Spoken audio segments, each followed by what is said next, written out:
মেজাজ হারিয়ে দর্শককে হুমকি, নতুন বিতর্কে জড়ালেন পাকিস্তানের বাবর আজম। পাকিস্তান সুপার লিগের এক ম্যাচে এক ক্রিকেট প্রেমীকে হুমকি দেওয়ার অভিযোগ উঠল পাকিস্তানের প্রাক্তন অধিনায়কের বিরুদ্ধে। সেই ঘটনার ভিডিও ভাইরাল হয়েছে সমাজ মাধ্যমে। পিএসএলে পেশোয়ার জালমির হয়ে খেলছেন বাবর, দলকে নেতৃত্বও দিচ্ছেন তিনি। কয়েকদিন আগে টি-20 ক্রিকেটে দ্রুততম 10,000 রানের বিশ্ব রেকর্ডও করেছিলেন তিনি। এবার পাক ব্যাটার জড়ালেন বিতর্কে।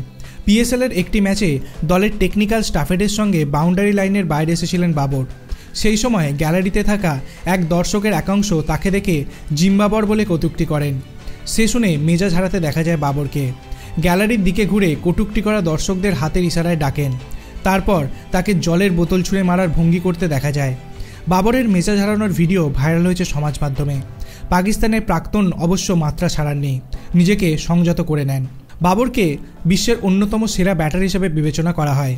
একটা সময় ভারতের বিরাট কোহলির সঙ্গে তাকে তুলনা করতেন পাকিস্তানের ক্রিকেট প্রেমীরা। একটা সময় বাবর একদম ফর্মে ছিলেন না, ম্যাচের পর ম্যাচ হতাশ করেছিলেন ক্রিকেট প্রেমীদের। সে সময় পাকিস্তানের ক্রিকেট প্রেমীদের একাংশ কটাক্ষ করে বলেছিলেন বাবরকে ফর্মে ফেরানোর জন্য জিম্বাবুয়ের সঙ্গে সিরিজের আয়োজন করুক পাকিস্তান ক্রিকেট বোর্ড। তখন থেকেই রান পেলেন বাবরকে জিম্বাবর বলে কটাক্ষ করেন ক্রিকেট প্রেমীদের একাংশ। আপনার কি মনে হয়, এভাবে ক্রিকেট মাঠের মধ্যে কি কোনো ক্রিকেটারের মেজাজ হারানো কি সত্যি শোভনীয়? আপনার অভিমত আপনি কমেন্ট সেকশনে জানাতে পারেন।